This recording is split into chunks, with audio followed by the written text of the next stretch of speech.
Afternoon, everybody. Hello, Gemma Fisher here from Fisher Fix Dogs in the UK, with a couple of questions for today's Q&A session. And if you are watching me live, hello, nice to see you. Just pop a little like or a thumbs up across the screen. That'd be lovely. But you may be watching this back via the YouTube channel as well, or indeed listening via the podcast. So either which way you're enjoying the Q&A session, it's lovely to have you here. So thanks for joining me. And if you would like your question answered next week, then please do come and join my Facebook community. In the Facebook group, there is a post that goes up on a Thursday morning, and all you have to do to get your question answered is to pop a little note underneath that post on a Thursday morning, and it will get added to the Q&A session for that week. Now, because those of you that know me well will know that I do love to talk about Border Collies, and the difficulty with liking to talk about Border Collies, plus, as my family would tell you, somebody that loves the sound of their own voice, is that sometimes it can be a bit difficult to get me to shut up. So what I do is I talk to my faithful Alexa and I ask her to set a timer for 15 minutes. And normally she does it straight away, but I think I've thrown her a little bit. Alexa, could I have a timer for 15 minutes, please? 15 minutes starting now. There we go. Okay, so you've got 15 minutes of me to answer questions today. So the first question that I have had come up. Oh, and it's disappeared. Just typically, as I've set my timer.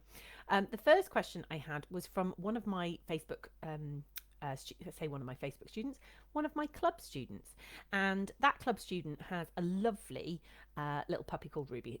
So it's Pat and Ruby that have got this question.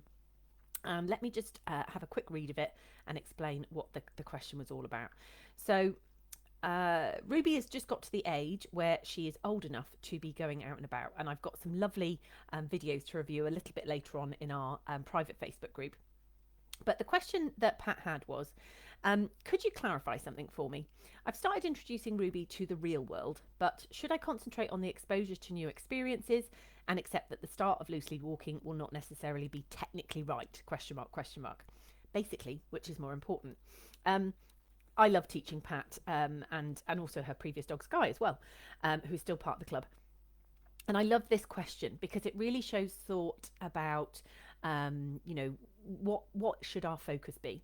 And the really important thing when it comes to puppies, or if it comes to young dogs, particularly when they're in adolescence, is thinking about what is the purpose of this training session, or this, what I would call a socialization adventure.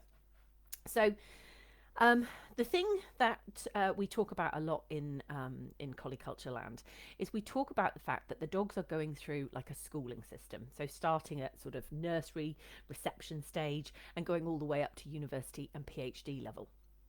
Now, the thing about something like loose lead walking, it seems really straightforward to us human beings, but it's actually much more complex when it comes to our dogs, because they have 4 legs, we have 2. You do the math. They have to actually have quite good body awareness to be able to keep time with us as they're moving.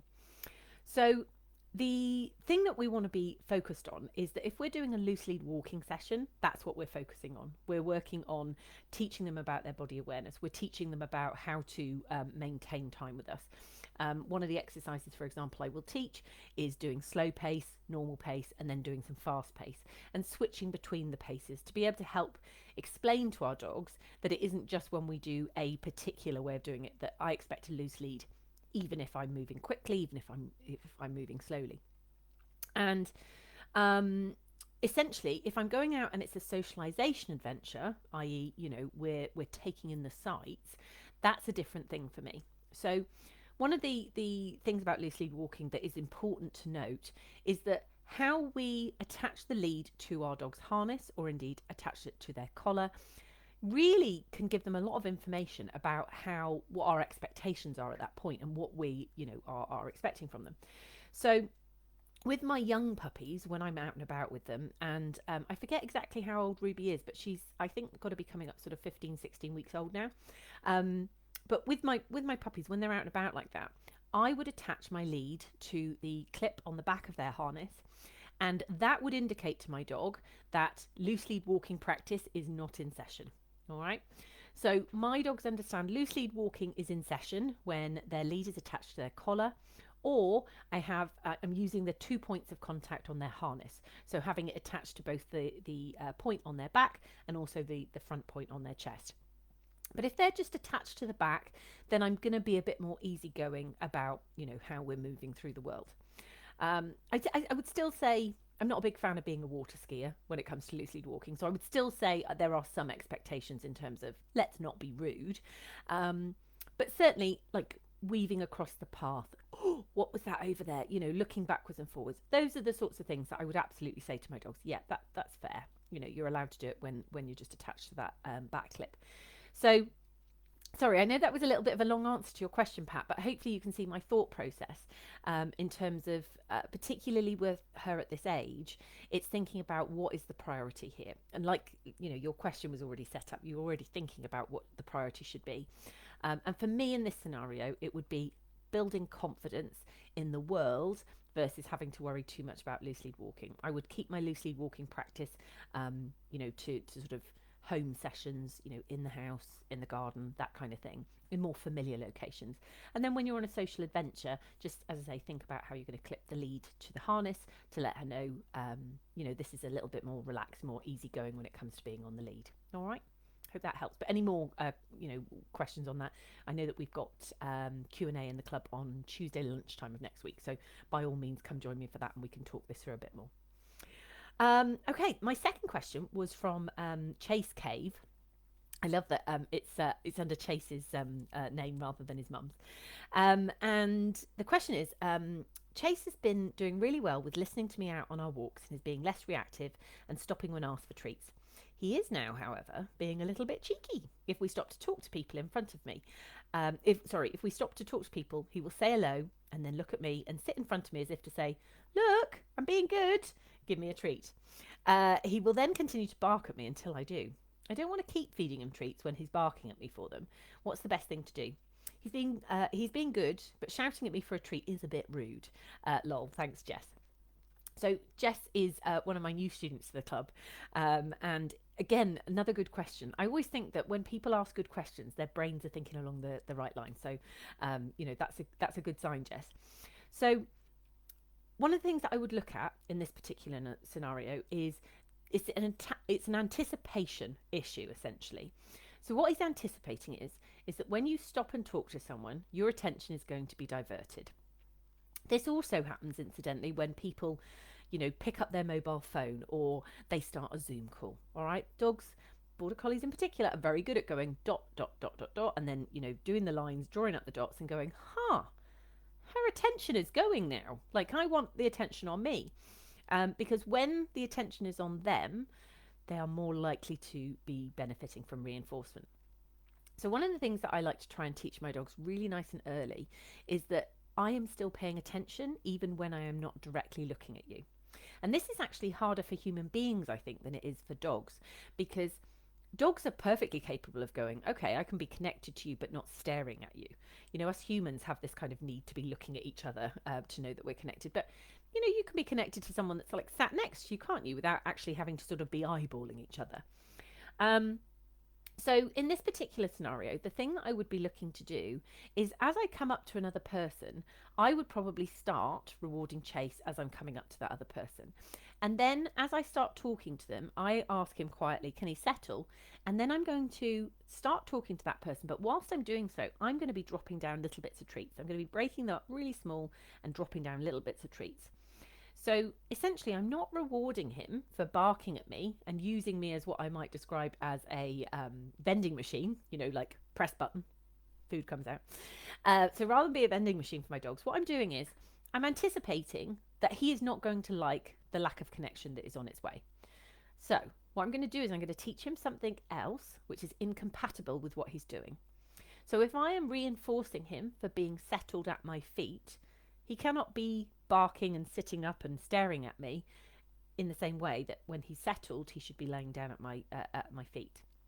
Now, the thing that we have to watch when we are teaching the settle, and this comes up over and over again, so Jess, if you're struggling with this and anybody else that struggled with this, please know that you're not the only person to have ever struggled with this, is that what we tend to do is we tend to look down at our dog when we're feeding. So it will be, backwards and forwards looking down. So then our dog does the, as I say, the maths on this. They do the dot to dot puzzle and they go, oh, so in order to get my treat, they need to be looking at me. All right. So then if there's a pause in proceedings, then they'll make sort of a, like maybe they'll do a shift in their, body, or they might pop up into a sit. And then they might whinge a bit, to get, the attention back on them, because that's what they perceive is needed in order to be able to earn the reinforcement. Whereas if you were to come across me and we were talking and my dogs were with me, I would ask them to settle, and that would probably be an instruction where I look at them. And then at that point, I go from looking at them to talking to you and, as I say, just breaking bits up and dropping them down. All right. Now, what does happen sometimes, honestly, is that, particularly with Toddy, who has a really big, long, thick coat, sometimes treats will get caught in his hair.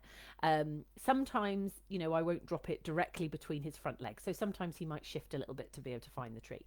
But it gets better. With practice, we make progress and, it goes along well. But the key thing is that even if the dog can't find it immediately, and now maybe they have to sniff a little bit to find it because they can't quite see it. And incidentally, I'm talking about teeny tiny treats. I might take, a little circle of hot dog sausage that I've cut up and break it into maybe as many as 6, 7, 8 little pieces and be dropping those pieces down. What the sniffing does is it's going to reduce that arousal in the dog's body. So it's going to help them relax. It's going to help them calm.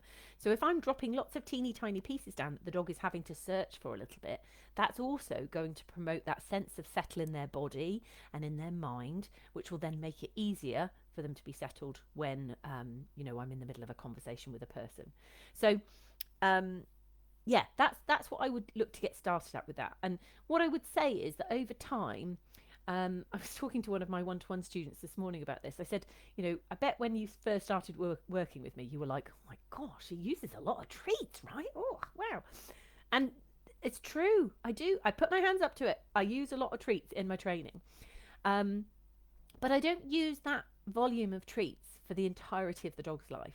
They don't need the volume of treats that maybe they did when they were learning an exercise.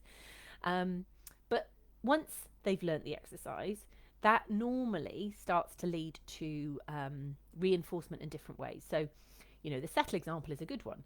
If you can be settled and calm and quiet around me, then guess what? We get to hang out more, because you can come out for a walk with me. You can come into the town with me. You can do XYZ with me. And you get the reinforcement of my company and that connection that we have, in the same way that I benefit from it, of course, as well. So the as I say, the rate of reinforcement at the beginning and the frequency that we're doing it, yes, it is going to be high to start with, but that's because I want to explain to them that there is a great deal of value in doing the behaviour that I'm asking for.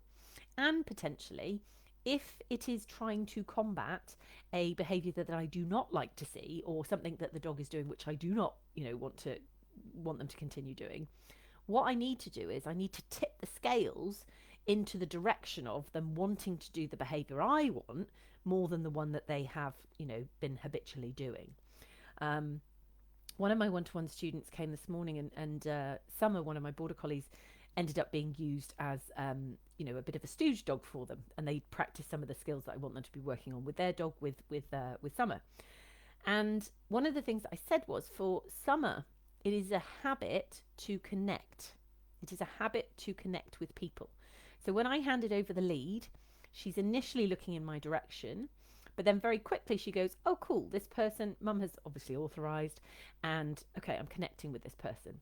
That's a habit of hers. All right, it's a habit that's been built up since she was a young dog when she first started meeting people. People are a good thing to connect to. So then in a scenario like this morning, she doesn't know this person from Adam, but she trusts me. She trusts that good things have happened in the past when she has worked with other people. Sure, yeah, okay, I'll come see what you want from me. And when that is a dog's habit, then what my students perceive is, wow, she's amazing. It's just habits. And in the same way that the habits maybe they've come to me for with their dog that they don't like, those are just habits too. So we can work on changing those habits into something more palatable, shall we say, from a human perspective, and on a day-to-day basis that make our lives a little bit easier. But as I say, one of the things that we really want to be thinking about is, what is incompatible with the thing that the dog is currently doing. All right. And also understanding a little bit about why the dog might be doing it. I personally think that's really helpful, because if I can have a bit of understanding about why the dog is doing it, and have a bit of empathy as well. And also, in the way that my border collies are very good at dot to dot puzzles, I can do a bit of dot to dot puzzles too. I can do that too. So I can go back down the dot to dot and go, as I say, me stopping to talk to a person in the instance of Chase means that my attention comes away from you and goes on to this person. And that is the bit of disconnection that you're not a fan of. Well, hang on a minute. If I change that bit of the dot to dot puzzle, that's likely to change your behaviour further on down the chain. So, yeah, I'm a big fan of thinking about behaviour in terms of this idea of dot to dot puzzles, because it really, hopefully starts to make sense to us about why our dogs behave in the way that they do, and understanding that makes it a lot easier to solve and to be able to change behaviour, I think, in a positive way. Right then, guys. Okay, we're going to finish up for today. The thing that I did want to mention is that at the end of the month, I am putting together, you see, Alexa's keeping me on target. At the end of the month, I'm putting on a webinar, and it's going to be about understanding your border collie. So if you are struggling with, particular things that you're like, I don't know why they're behaving that way, like, oh, this is just frustrating. Maybe it's something that you just feel like you're banging your head up against a brick wall frequently. I think this webinar will be really useful. People certainly in the past when I presented it have told me that it's been very useful. So that's going to be happening later on at the end of the month. If you are listening to this and you're not on my email list, then just pop us a line at gemma@gemmafisher.com, and we'll get you added to the email list in order that you can get some information about this webinar that's coming up. It's going to be a free webinar, and like I say, it's been useful to people in the past, so I think you'll find it useful for your own dog as well. Right then, guys, have a lovely weekend. And if you don't already follow us on the podcast or on YouTube, then just go and hit the subscribe button. And in fact, if you listen to the podcast and you've been enjoying it, if you don't mind sharing a quick review as well, that would be amazing, because that means that this information can get out in front of more Border Collie owners that could really do with this support. All right. Okay, I'll look forward to catching up with you next week. Have a great weekend. Take care.